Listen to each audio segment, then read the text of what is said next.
Good morning, dear students. In the last lecture, we completed our chapter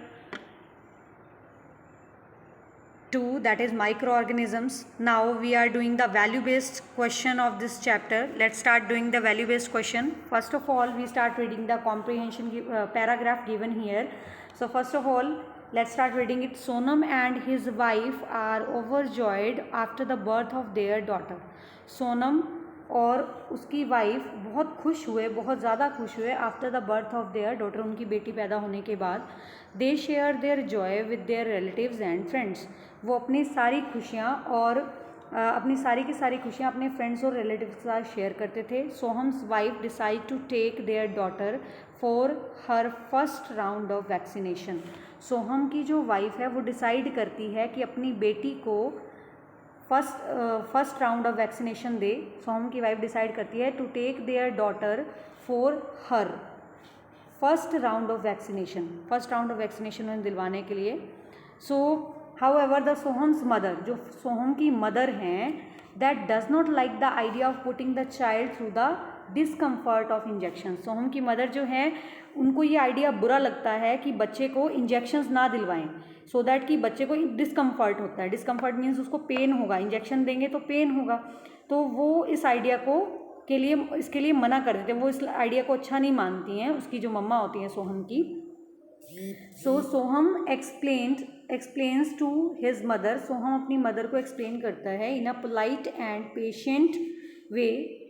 उन्हें explain करते हैं सोहम कि अब बहुत पोलाइट तरीके से और बहुत आराम से, शांति से उन्हें एक्सप्लेन करते हैं दैट दिस स्लाइट डिस्कम्फर्ट, कि ये थोड़ा सा डिस्कम्फर्ट और दर्द जो है दैट इज़ नेसेसरी, बहुत ज़रूरी होता है, as it shall ensure that child lives a long and healthy life.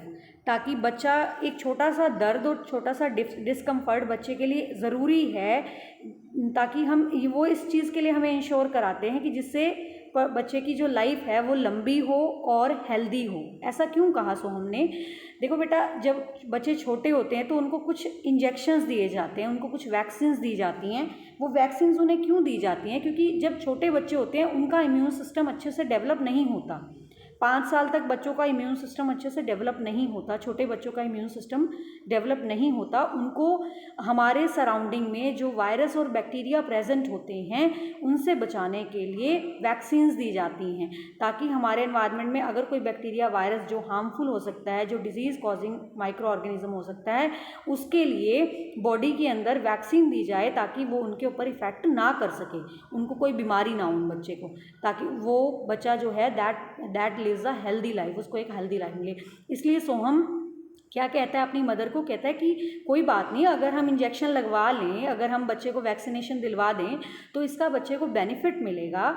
और क्या बेनिफिट मिलेगा? कि आसपास के सराउंडिंग के जो माइक्रो ऑर्गेनिज्म है उनका बैड इम्पैक्ट उसकी बॉडी पे नहीं होगा, उसको कोई बीमारी नहीं होगी. Clear?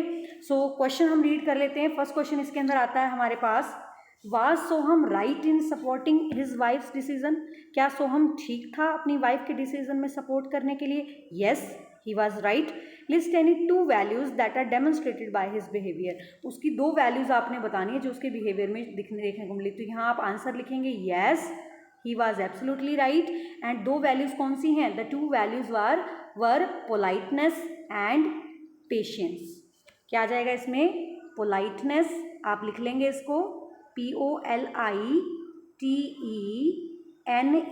politeness. And second value कौन सी है? पेशेंस. सेकेंड वैल्यू कौन सी है? Patience. Clear to all of you?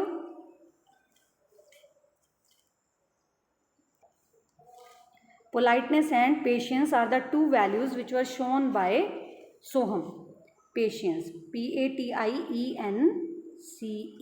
Clear? तो ये हमारे पास पेशेंस और पोलाइटनेस जो है ये उसके बिहेवियर में देखने को मिली, क्योंकि वो अपनी मम्मा से बहुत अच्छा बिहेव उन्होंने किया. So Soham had these 2 values. You have to write in your book. Next आती है हमारे पास, how does vaccination help in providing immunity?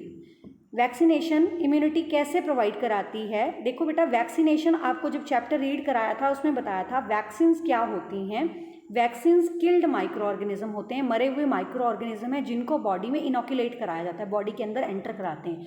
वो चाहे आपको माउथ के थ्रू दें, जैसे आपको पोलियो वैक्सीन देते हैं बचपन से।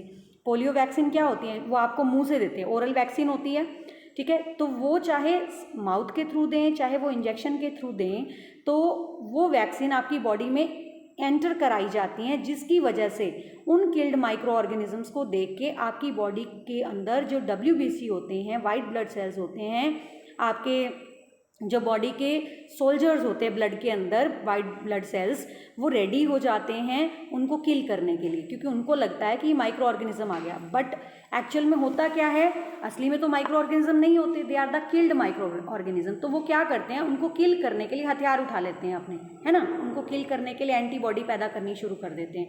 उसका बेनिफिट क्या मिलेगा, जो आपकी बॉडी में वैक्सीन एंटर हुई, माइक्रो ऑर्गेनिज्म जो मरे हुए एंटर हुए, अब बॉडी को तो लगता है कि ये माइक्रो ऑर्गेनिज्म आ गए, बट एक्चुअल में वो माइक्रो ऑर्गेनिजम्स नहीं होते, वो किल्ड माइक्रो ऑर्गेनिज्म होता है, उनका बॉडी पे हमारी इम्पैक्ट नहीं पड़ता कोई भी, बट उनको देख के हमारे जो बॉडी के सोल्जर्स हैं उनको किल करने के लिए एक्टिवेट हो जाते हैं।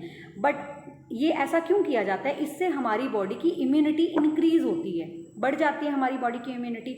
और जब हमारी बॉडी की इम्यूनिटी इंक्रीज हो जाती है, उसके बाद जब एक्चुअल में वो माइक्रो ऑर्गेनिज्म बॉडी में आता है, अगर गलती से कोई माइक्रो ऑर्गेनिज्म हमारे हाथों से, हमारे नोज़ के थ्रू, माउथ के थ्रू, कैसे भी एयर के थ्रू हमारी जो एंटर कर जाता है, तो वो जो हमारी एंटीबॉडीज़ हमारे WBC ने बनाई होती हैं, वो उसको किल कर देती हैं। सो ये बॉडी को रेडी करती है, वैक्सीन्स क्या करती है, these make the body ready to fight against the infections. तो ये आप इसमें आंसर राइट करेंगे। I am again reciting, vaccination help to build up the immunity by raising the antibody.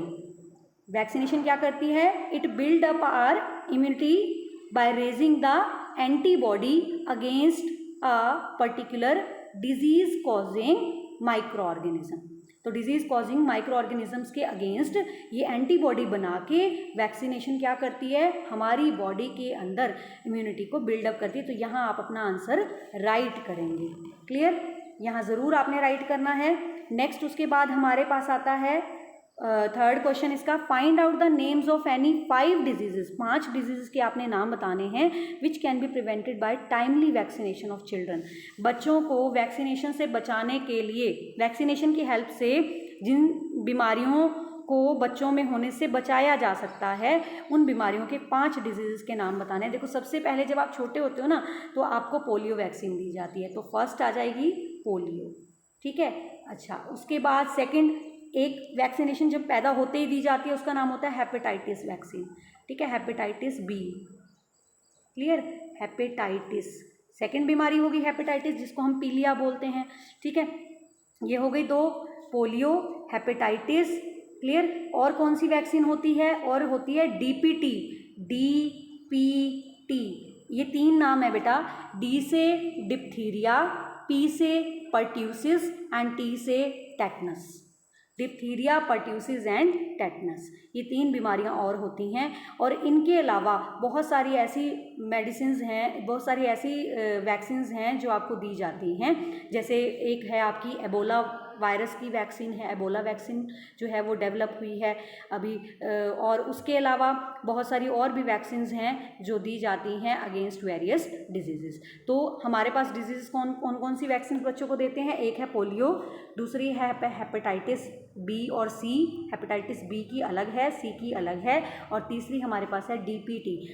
D से डिप्थीरिया, पी से pertussis, PERTUSSIS, pertussis, and T से tetanus, TET, NUS, tetanus, ठीक है। तो ये आपकी डिजीजेस हैं, इनके नेम आपने बुक में राइट करने हैं। And this completes with your value based question.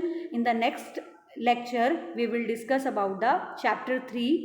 Till then, take care, stay safe, stay home, have a nice day.